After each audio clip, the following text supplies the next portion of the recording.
The Confessions of Saint Augustine, Book 6, Chapter 8. He, not forsaking that secular course which his parents had charmed him to pursue, had gone before me to Rome to study law, and there he was carried away incredibly with an incredible eagerness after the shows of gladiators. And being utterly averse to and detesting spectacles, he was one day by chance met by divers of his acquaintance and fellow students coming from dinner, and they, with a familiar violence, hailed him, vehemently refusing and resisting, into the amphitheatre.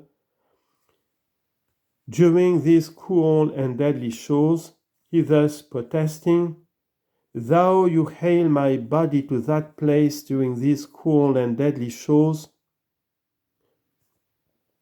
and there set me, can you force me also to turn my mind of my eyes to those shows? I shall then be absent while present, and so shall overcome both you and them." They, hearing this, led him on nevertheless, desirous perchance to try that very thing, whether he could do as he said. When they were some thither and had taken their places as they could, the whole place kindled with that savage pastime. But he, closing the passage of his eyes, forbade his mind to range abroad after such evil.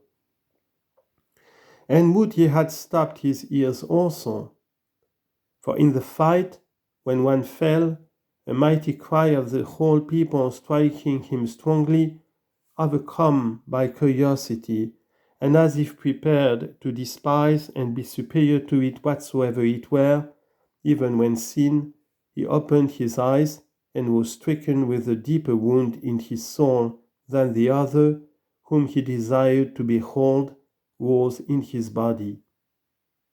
And he fell more miserably than he upon whose fall that mighty noise was raised, which entered through his ears and unlocked his eyes, to make way for the striking and beating down of a soul, bold rather than resolute, and the weaker, in that it had presumed on itself, which ought to have relied on you. For so soon as he saw that blood, he therewith drank down savageness, nor turned away, but fixed his eye, drinking in frenzy, unawares, and was delighted with that guilty fight, and intoxicated with the bloody pastime. Nor was he now the man he came, but one of the throng he came unto, ye a true associate of theirs, that brought him thither. Why say more?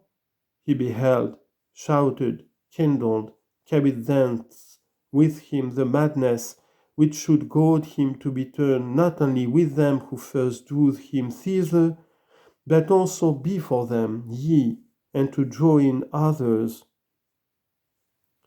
Yet thence did you with the most strong and most merciful hand pluck him, and taught him to have confidence not in himself, but in you. But this was after, more to please his parents than himself. There he had thrice sat as assessor with an uncorruptness much wondered at by others, he wondering at others rather who could prefer gold to honesty. His character was tried besides, not only with the bait of covetousness, but with the goad of fear.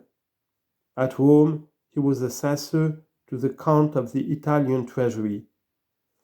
There was at that time a very powerful senator, to whose favours many stood indebted, many much feared. He would needs, by his usual power, have a thing allowed him which by the laws was unallowed. Alypius resisted. A bribe was promised, With all his heart he scorned it. Threats were held out.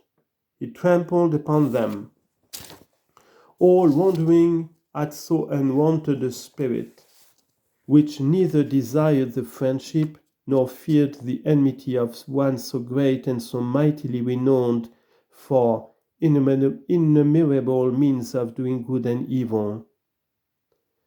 And the very judge, whose counselor Alypius was, although also unwilling it should be, yet did not openly refuse, but put the matter off upon Alypius, alleging that he would not allow him to do it. For in truth, had the judge done it, Alypius would have decided otherwise.